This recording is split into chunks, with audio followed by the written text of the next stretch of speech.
Part 2. The rest of the game sucks too? So the story now is that Eliwood's father Albert has been missing for a month, and Eliwood wants to go looking for him with Marcus. Where's he going? I don't know, somewhere. But then bandits attack and we gotta save the village. God, this map could have easily served as a tutorial, but that would just make Lin mode seem even more pointless. Those bandits are only attacking because Albert and his knights are gone, but if they just waited like 3 more minutes, then Eliwood and Marcus would have been gone too. Would have had the whole place to themselves. So he kills the bandits, and the village elder thanks them for it, and the guy almost casually brings up that the people of Laos aren't so lucky to have a lordling looking out for them, because the Marquis there is preparing for war. So Eliwood and Marcus decide that it's a good place to start an investigation, because it could be connected to Albert's disappearance. But then where were they headed to begin with? Were they just going to walk across the map and hope to run into him? Next up is Chapter 11 of Hector mode. Most of the Hector mode chapters are exactly the same besides a few extra scenes with Hector, but this is one of the rare instances where they are completely different. Because Hector also has some extra chapters, all chapter numbers will be referred to by his mode's numbering. Hector's introduction has him arguing with Uther, his big brother, about solving Albert's disappearance. Uther chastises him for wanting to use force to solve the problem, then Hector leaves in a huff.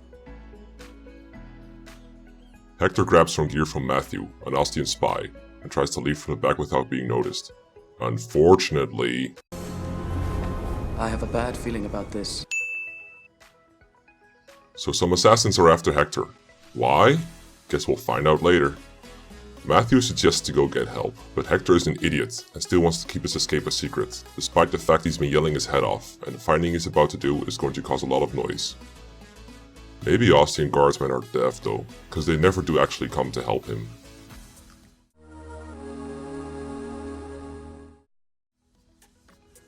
So in the introduction to this chapter, the narrator says that Eliwood knows his dad was heading to Ostia before he went missing. But in the last chapter, Eliwood said he had no other leads.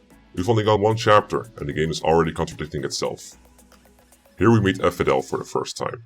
Hellman, who is the Marquis of Santaruz, is worried about having to meet Eliwood, and he says he can't look him in the eye and lie to him. So Ephidel suggests scaring Eliwood off instead with a scratch or 2. Why not just send a message that Hellman is sick or busy and can't see him right now? You don't have to look him in the eye to send him away. Or in other words, if you do not speak to him, you need tell no lies. Wait, you said that? But I guess we gotta have fighting. So Ephidel hired a fat bandit to kill Eliwood, but instead of sneaking up on him, he pretends to be a tramp and asks for money. Marcus gets suspicious and guards Eliwood, so Zagan decides to announce that he's trying to kill Eliwood before he attacks. Hector meets up with Eliwood, but Eliwood asks Hector what he's doing here, which means that he wasn't expecting to see him. Hector says that he came because he knew Eliwood was looking for Albert, but Eliwood only just left Foray, right? How did Hector find out about that? Was Ostia spying on Foray? Even so, Foray and Ostia are on opposite ends of Lycia, so Hector's had to run across the entire country to get here in time, which seems a little ridiculous. Man, they even zoom out on the map to try and make it look like a smaller distance. If Matthew is dead, this sort of makes sense, because then Hector states it's been 3 days since Eliwood left Foray. Gee, Eliwood sure is traveling really slowly if he's only gotten this far in 3 whole days. So Hellman finally realizes that scaring Eliwood off with the help of a creepy looking dude who hires bandits might not be a good idea, and he tells him to get lost. Ephidel double checks to make sure that he's being betrayed, then stabs Hellman. Eliwood and company manage to fight their way through to the castle, where somehow Hellman, who is a decrepit old man, is still clinging to life. Fuck, killing old people isn't that hard. My wife didn't put up this much of a fight, it's only the young hookers who just won't die. Hellman tells Eliwood to go to Laos, but since they were heading there anyway, Hellman was as pointless as his death.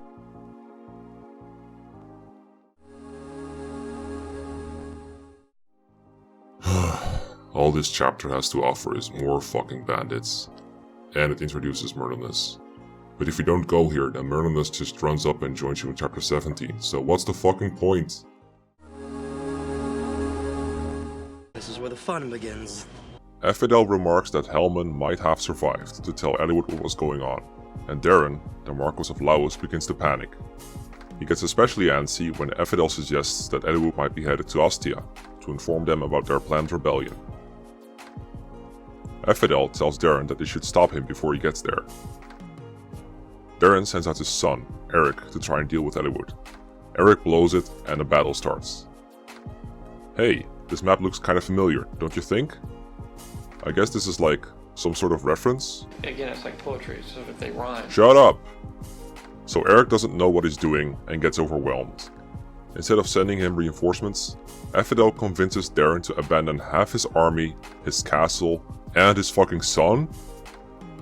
I don't know who the bigger idiot is here. Eliwood for suggesting it, or Darren for actually going along with it. After they win, Eliwood and Hector interrogate Eric.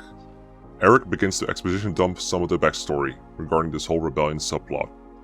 Basically, Eliwood showed up a year ago and managed to convince Darren to start a rebellion in Lycia, because he had some kind of trump card. Darren sent envoys to several other marquises to try and rally support. This is kinda risky, isn't it? Only one of them needs to spill the beans to Ostia, and your head is on the chopping block for treason. How do you know these guys won't grass you up? Anyway, Helman, Marquis of Santaruz, and Albert, Marquis of Foray, apparently both agree to the idea. Eliwood refuses to accept this. Eric then gives an important piece of information regarding the time frame of these events. He says Albert came to Laos 6 months ago, argued with Darren, and subsequently disappeared. Wait, 6 months? I thought Albert had been missing for 1 month. You know, there's a pretty big difference between 1 month and 6 months. Just ask any pregnant women. This seemed like a pretty big contradiction, so I decided to check the Japanese script. But it's all weird symbols and shit I can't read. I can barely read English as it is. So I decided to write my pen pal in Japan. Some kind of weeb, I can't even pronounce his name. And he wrote a letter back, let me see if I can find it. It should be somewhere underneath here. Fuck, where is it? Okay, I found it. He says that in this case, the original Japanese introduction to Eliwood's story only states that within a month of Albert's absence, he was rumored to be dead. Therefore, Eric is correct. At this point, I realized that a lot of shit that don't make no sense might just have been down to shitty translation. Like maybe this whole game was just a bad translation. So I made a big ass list of all the weird stuff in the script and sent it off to him. He got back to me with a bunch of corrections, but not all of them turned out to be translation errors. So if I don't mention it as a bad translation, it means the original writers were just fucking idiots. Given all the information Eric's just told them, the Lord should really have sent some kind of message to Uther about what's going on. Hector kind of tries to send Oswin back to Ostia, but he ends up not doing it.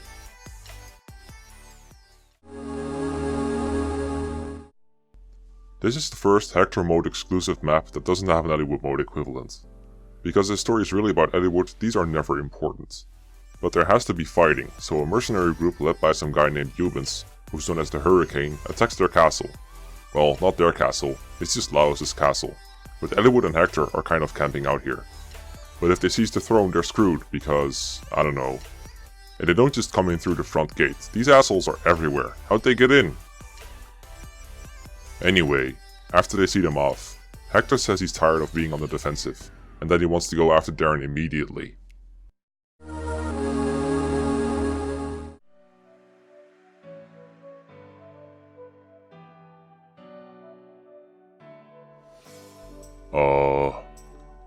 So this is a prime example of how poorly integrated Hector's exclusive chapters are into the existing story.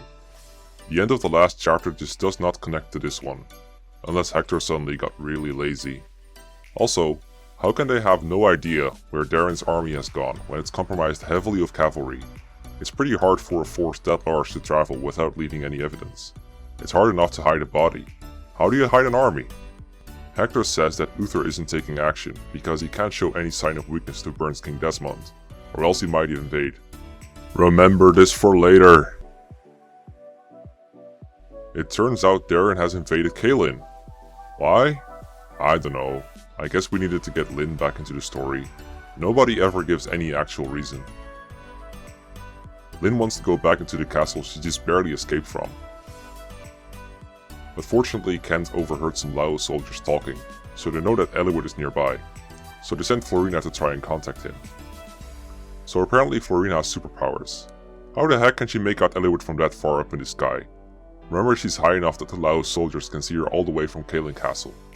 And then this happens.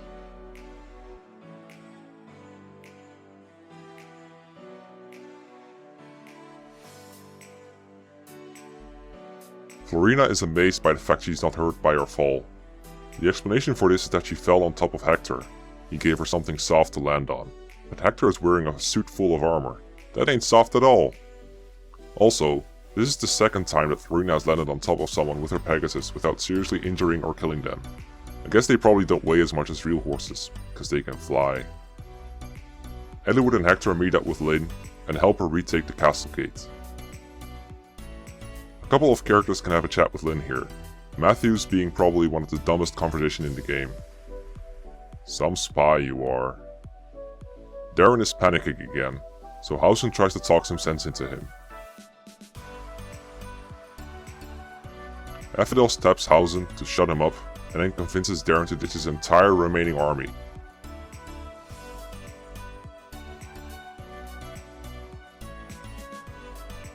What? I never asked for this. He adds that his master has informed him that they may have all they need to perform some ceremony. This appears to reassure Darren. Then Affidel tells Layla to finish off Housen and hide the body. What? If you know he's not dead yet, why don't you just do it yourself? I'm so confused. Whereabouts unknown. What's the deal with that title? I'm pretty sure I know where I am. The lords start to try to take back the inner castle, and Hector has a bad feeling. I've got a bad feeling about this. About a mercenary who is apparently so edgy, he emits a discernible aura from half a map away. I guess his name is Raven after all, which is the hallmark of angsty fanfic character names, or emo teen internet IDs. Wait, his name is Raymond, and Raven is actually a nickname? Raven's stated reason for joining is supposed to be that he wants to get close to Hector, so he can kill him, but this is never brought up again. Could have been a neat minor plot point or something, or they could at least have gotten a scene in Hector mode. But nope, it's just ignored, like so many other plot threads. Come to think of it, if you don't have Raven talk to Lucius before he sees, Lucius doesn't even come along, so it's not like he even has someone to convince him not to do it. What? How did you know they put you in this cell? Assuming they even take you prisoner. Is this the only cell that Kaelin Castle has? After they seize the throne, Layla comes out and tells them that Housen is still alive and being treated in the back room. Turns out she was another Ostian spy, tasked with infiltrating the Black Fang to investigate Albert's disappearance. She gives a brief summary of the Black Fang, which was supposedly an honorable group of assassins from Bern that only targeted corrupt nobles. Right. But apparently some guy called Nurgle has taken control of them in recent years, and they're no longer the upstanding gang of murderers they used to be. Layla also says that Albert is alive, and being held on an island to the south of Lycia called Valor, colloquially referred to as the Dread Isle, in a place called the Dragon's Gate. Guess that's where we're headed next. Oh, and she adds that Affidel is eerie, or something. At this point in the story, a lot of the audience tends to start getting confused, and is wondering what the heck is going on. Like, why would Darren attack Kaelin? Did he need supplies? They seem to be doing fine for 5 days. Couldn't they have left for the Dread Isle in that time period?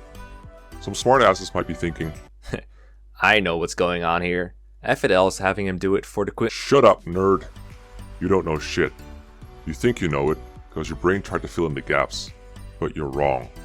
See, I'd really like to demonstrate this to you ass clowns right here and now, and to start analyzing how little sense everything makes. But if I begin here, then it actually makes it more difficult to understand how stupid everything is. I gotta wait until it makes the least amount of sense possible before breaking it down. This game's story is so dense. It's so dense, every single image has so many things going on. Shut up! I said it's so dense that it's hard to really explain how mind-numbingly complex the awfulness is, without as much context as possible.